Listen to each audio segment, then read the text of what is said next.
spend some time together today on our channel. Yeah, thank you so much for inviting me. This is delightful. And I will say, I think I did not mention it to you when we were preparing, but I will be translating to French a little bit for our French viewers here in Quebec. So we're very happy to have you. Thank you for joining us. Um, we had never met in person. We messaged, but I'm very happy we get to spend time together and get to know each other better. So it will be a first for me as well as the people who are listening today. If you're tuning live, please ask your question in the chat. We will be looking at them and answering. So let's get started. Lena, what do you want us to know about you? What do we need to know? Well, so I live in New York now, but I grew up in Michigan, in close to Detroit, and so the seeing everything in English and in French is feels happy and familiar to me. I always loved having French all over the toothpaste tube and everything else. I was, you mentioning that, I was seeing it. I went to Wisconsin recently, which, like you come down from Toronto, going to Detroit and all that, and then going all the way down to Chicago, and seeing how everything was French and English. Like I had not noticed that for that part of the US up until I was there and I was shopping for a couple of things in the store, but I can see how that can be depending on where the products are coming from, I would think. Yeah. Yeah, that's it. I thought I felt at home when I was up in those states a couple of weeks back, so I understand what you are saying. So what brought you to New York? Well, I met my husband in college in Michigan, and he's from New York, and I kind of just followed him here, and then it worked out, and so then I did not necessarily realize I'd be here for the rest of my life, but that's how And it's how going. long? So I thought your move was recent. How long have you been staying there? I've been here for like 30 years. I see. Well, New York is, do you live New York City or Just north of New York City, just yeah. north of New York City? Okay, so whenever we're visiting or if we're going to a yarn festival, we might see each other. Just as we didn't run into each other at Rhinebeck, but you were there. Yes, but I am going to Vogue Knitting Live this January if you're going to be there. Uh, I don't think we will be traveling, but people, please go because Lena's awesome and you need to see her design. So, will you be with a yarn company or you're just visiting as yourself? People need to look yeah. for you. Yeah, no, just visiting as myself, but I always in my newsletter before I go to some fiber thing, I always post like this is what I'm going to be wearing so that you look for my So, clothes, or a lot of times people just look for my hair cuz it's noticeable. But if I'm wearing a hat, you kind of lose yeah. that. So we will say subscribe to Lena's newsletter, and then if you're in New York, you will know what she's wearing, and you can look for her. So we will be talking about the pattern that you've designed in. Oh, before I forget, I will just say quickly in French. So Lena est une designer américaine qui habite à New York en ce moment, mais elle vient du Michigan, près de Détroit, et elle disait qu'elle appréciait justement quand j'ai dit que j'étais pour faire l'entrevue, traduire un petit peu en français. Euh, donc, elle a dit, ah, c'est familier pour moi parce qu'elle est habituée d'avoir le français dans sa vie puisqu'elle est proche du Canada quand elle était plus jeune. Donc, on est content de jaser ensemble aujourd'hui et on va parler de ses designs et de...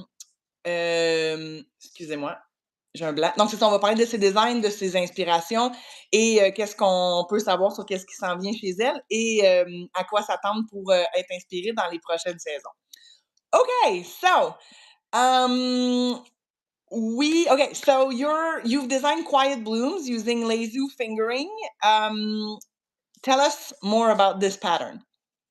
Well, I like to design shawls that have a variety of stitch patterns and kind of a theme to them. So I have a series of shawls that were mermaid themed and a few that are fairy themed. and now I'm kind of in more of a floral vibe. And I've learned that a lot of my customers really enjoy shawls that are bring stitches that are new to them, but Mhm. aren't super complicated. So you don't you can knit and talk maybe stitches that have short repeats that are reasonable to do, and that if you mess up, maybe you have to go back a few rows, but not very far. And so I try to take a lot of the stress out by thinking about how complicated is this compared with how fun is it to work, because it should be fun also, of course. Yes. So, I was going to.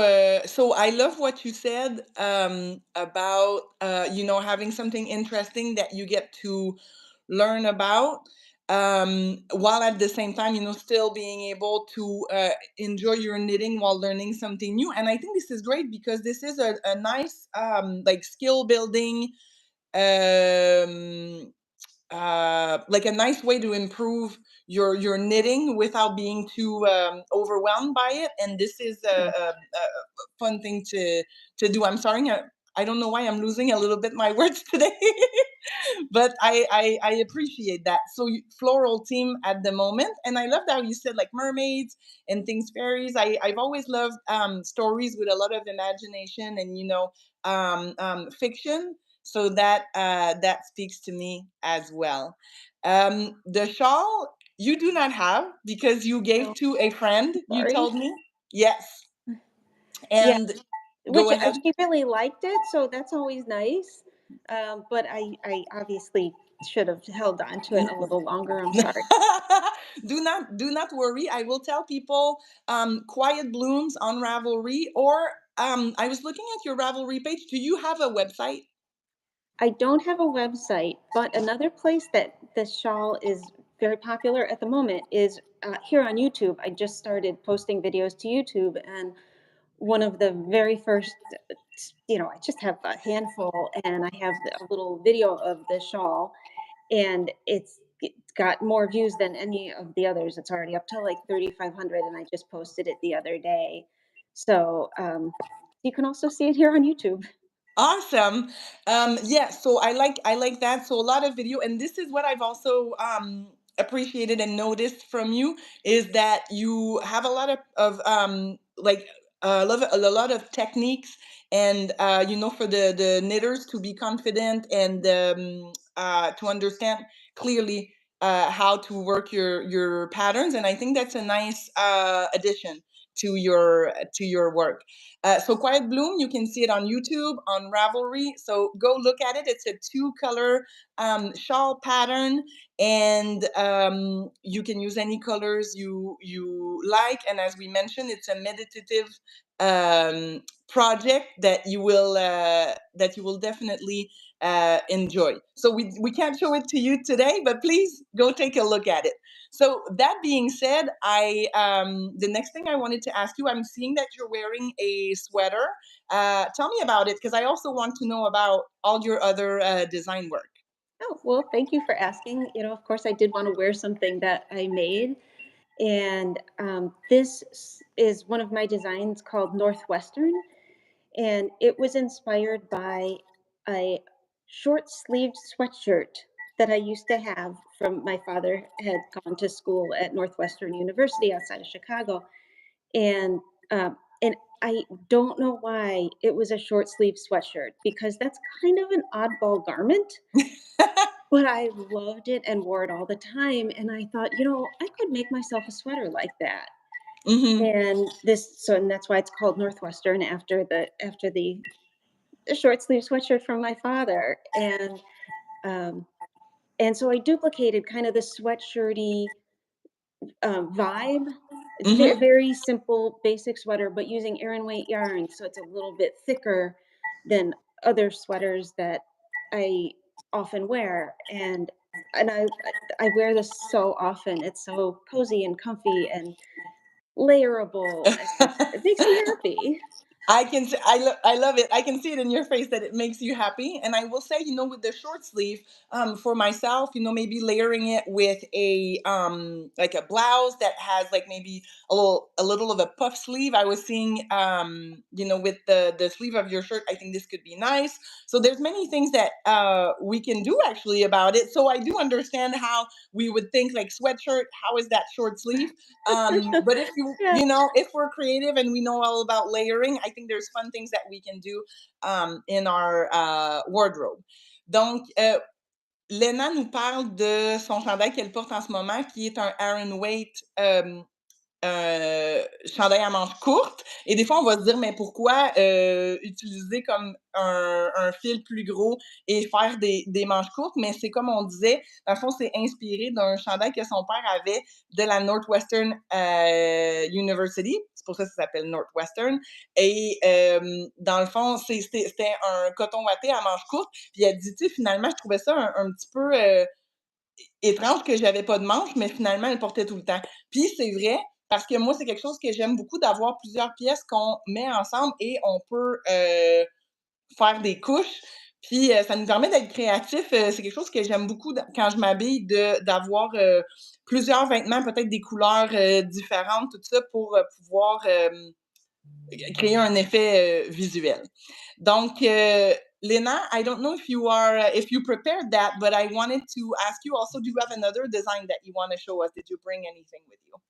Well, one of the things that you had suggested to me when we were chatting before this was to talk about maybe design process. And so I Yes. brought a series of hats because I had an idea for a pattern and I wanted to kind of show you the process here because I made this cozy hat. It's got a double brim that Okay. does not require a provisional cast on, which a lot of double brim hats do. And I think a lot of people find them either intimidating or annoying. So I wanted a design that didn't require that. And Yes. so I used this is fingering yarn with mohair, but you could use a lot of different yarns. But so this was my first iteration, and I thought, I don't know if it's quite the right shape. Let me try again. And so then I made this one, and I I thought, can okay, see I like like with this better. a shorter brim. Yeah, the brim And is a yeah. little shorter, and the Mhm. crown is a little taller, but this still was not quite right. I thought the brim is still too thick, and so then I went to this one.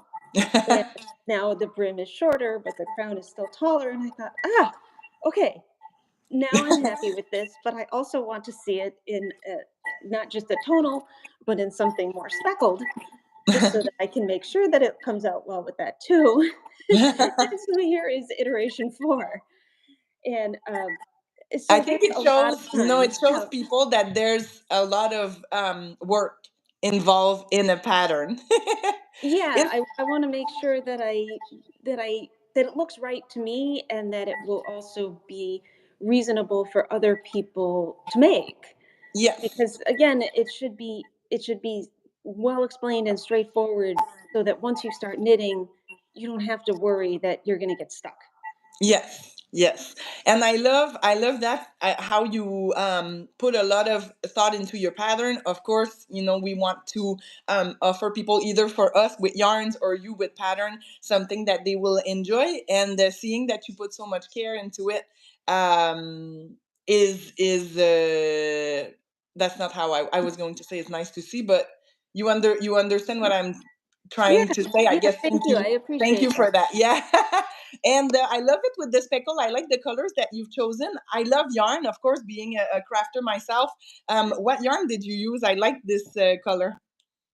Well, okay, that's a little bit harder question because I, when I'm designing, if I am doing a collaboration with a yarn dyer, sometimes I'll do like a little sample with yarn from Stash, but mainly I want to feature the dyer's yarn, like with Yeah. Quiet Blooms. Here I was working from Stash. Sometimes things don't always have labels, or I run Ah. in like um, this one I made a sweater with, and then I had some left over, and the yarn was really soft. And that's fun. And That's so I that's what wanted I to like be with able to, pet it yeah. some more. And that's what I like with accessories, because then you get to work from stash and sometimes make a matching accessory with a bigger piece. What's the name of this pattern? Is it out yet? Yeah, this pattern is out. It's called Cloud Fluff. It's all Cloud one word, fluff. Cloud Okay. Fluff, because it was such a frothy, fluffy piece when I put it on my head. That's where you the name. saying you saying this makes it so that we want to wear it. Yeah, well, So we'll be as happened making with some. this, I wanted to wear it too. Well, I think that's, I mean, it's sort of obvious to say, but that's sort of the point, to make things that we enjoy yourself and that other people will connect to. So in French, don't, oh, please remind me, what's the name? Cloud fluff, right? Yes, Yes. Cloud Fluff.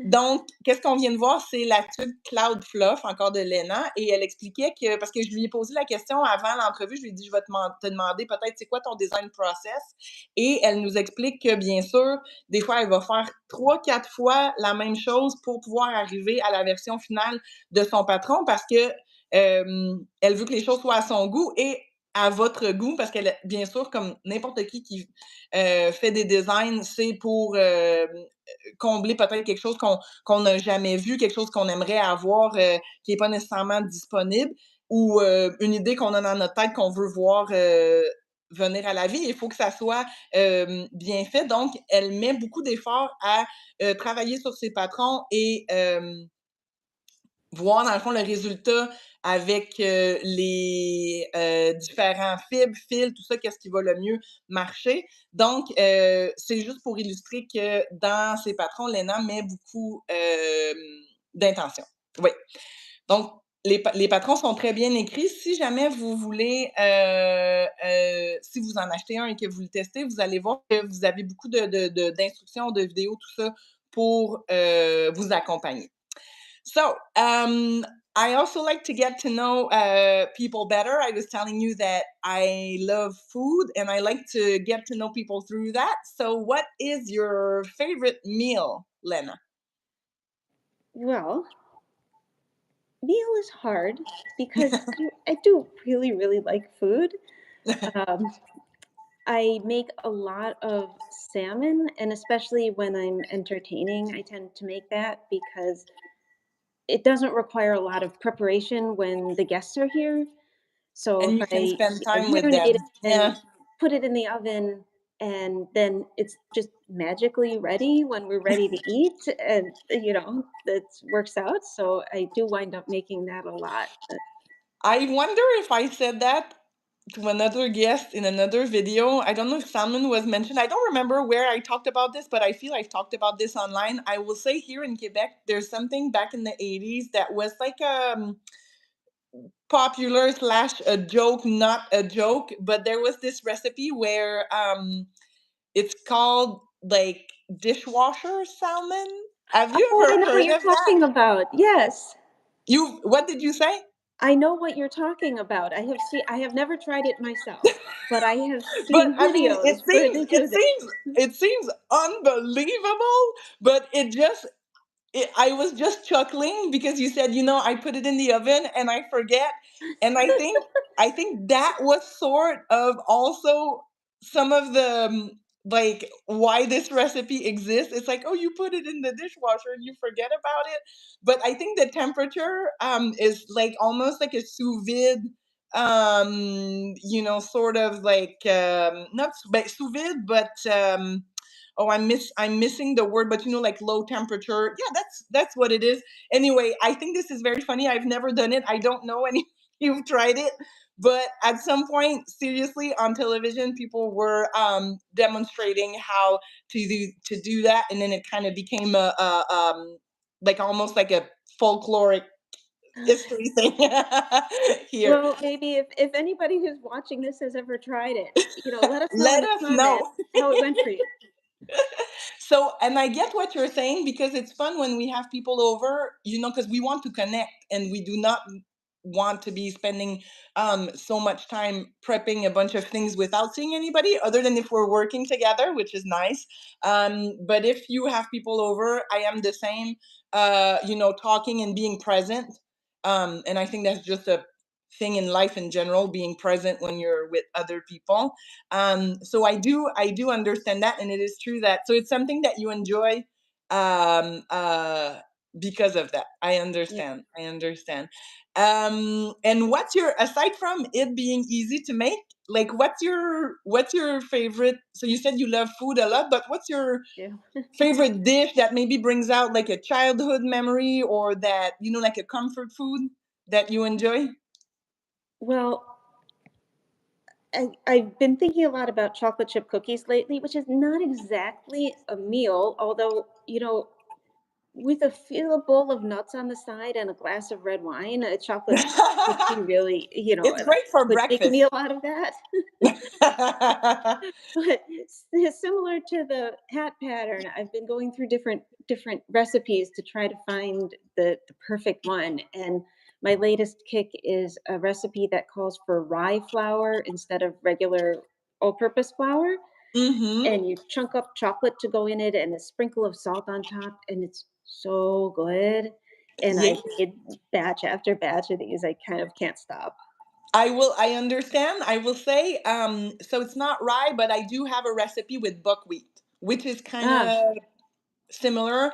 And also, one thing that I've been enjoying in chocolate chip cookie is tahini. So like with the mm, sesame flavor, kind of brings like a nutty flavor to the cookie, and it's very enjoyable. So that's also something that could be experimented with. So I get yeah, I get that what you are sounds good. saying, and the quest for the perfect cookie recipe is a thing in and of itself, definitely.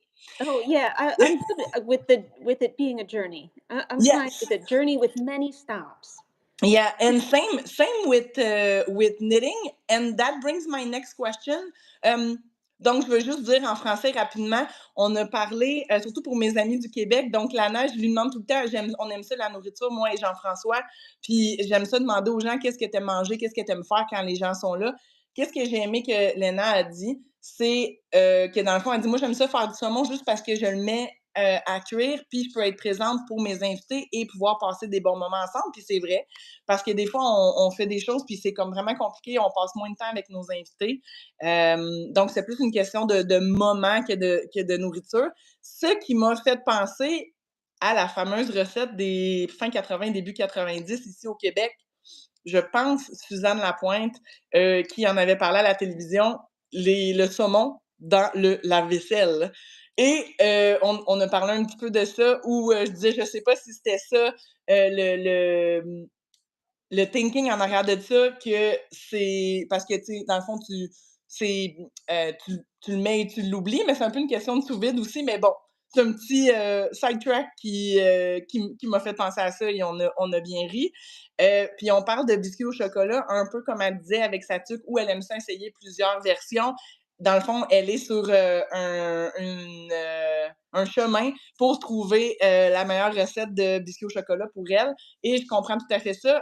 À chaque fois que j'ai une nouvelle recette qui arrive, je l'essaye. Et on a dit qu'en ce moment, parce que c'est la même chose pour moi, soit farine de sarrasin ou farine de seigle qui ajoute comme un élément plus riche au biscuit. Puis moi, je disais que je mets du tahini des fois dans les biscuits pour la partie comme un peu noix grillée, et ça rajoute vraiment un élément intéressant. Donc, essayez ça si jamais ça vous tente. Et ça l'amène ma prochaine question. Je vais retourner en anglais, mais dans le fond, ma question, c'est sur quoi elle travaille en ce moment, puis qu'est-ce qui est quelque chose qu'elle aimerait essayer de nouveau dans ses designs. So my next question is, what are you working on at the moment, and what would you like to experiment with, try out next, something you've never done, something you want to add to your design? So what I'm working on right now, I brought that over too, and again, similar to the other one, I'm working on iterations with slight differences. But Mm-hmm. I thought, coming into colder weather and also gift knitting season, I wanted to work on something with bulky yarn. And I work with fingering yarn a lot, and I love it, and it knits up beautifully and has beautiful drape, and especially for shawls, that's the choice. Yeah. But when you start working with bulky yarn and you see how fast it knits up, Yes. it's kind of a different excitement. So Yes. So this is the hat that I'm working on now, and this is the this is actually the second iteration, and this is the third. And oh, it's got a tail, little mouth. They all have a tail. Uh, and they're very similar. It's just I was shifting, where should the little texture start? A little higher, a Oh, I little see. And lower. it The is an round shape important of part it of is a it. little Yeah. taller, a little shorter. Um, and it's very easy to make multiple iterations with bulky yarn. Yeah. So this Yeah. hat, I've been finishing one in about 2 hours, which is kind of a rush from a knitting standpoint. Yes, I definitely understand what you're saying. I love bulky yarn, and I think it's fun to. I've always enjoyed knitting with them because I like the stitch they produce. But also, it's true that knitting something quickly sometimes, when you also when it's a more meditative knit.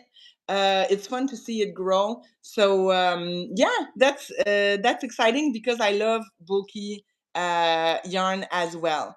I was just checking to see if we had any more comments, all that. So we're good. um, yes. So thank you so much for sharing with us. I will just say quickly in French. Donc Lena nous montrait quelque chose sur lequel elle travaille. Elle disait moi je travaille souvent avec des fibres fingering et dans le fond là elle a fait un patron avec du bulky, la tuque. Elle dit ah j'aime ça, ça va, c'est rapide. Dans le fond aussi, qu'est-ce que j'ai trouvé intéressant qu'elle a mentionné, c'est que, tu sais, elle dit, j'ai fait encore là plusieurs, modèles parce que, tu sais, avec la ligne de texture, elle dit, ah, je voulais voir s'il y avait une meilleure place pour la placer qui ferait plus beau. Donc, c'est ça, ça fait toute partie du processus. So Lena, as we said earlier, people can find you on YouTube, on Ravelry, and on social media. I've shared your Instagram page, and it was lovely to talk to you today. Thank you so much for sharing. I will ask you one more question. Aside from knitting, what do you like to do in your spare time? I do a fair amount of reading, and lately I've been really enjoying um, reading about the history of the United States around the time a little bit after the American Revolution, so the very early presidents and the founding fathers of that time. And Okay. there's so many books that focus on that time period that I don't think I'm ever going to run out. So I do understand, because history is, yes, it's something that I am very interested in.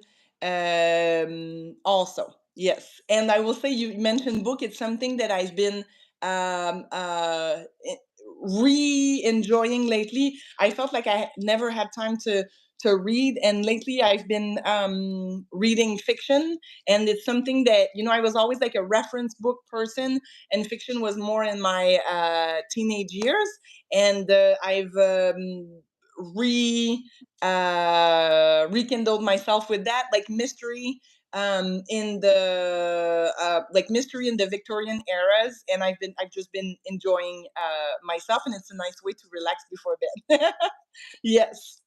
So thank you so much for joining, and I thank you very much for joining me. Thank you everyone for watching. Of course, this will be available again later with subtitle.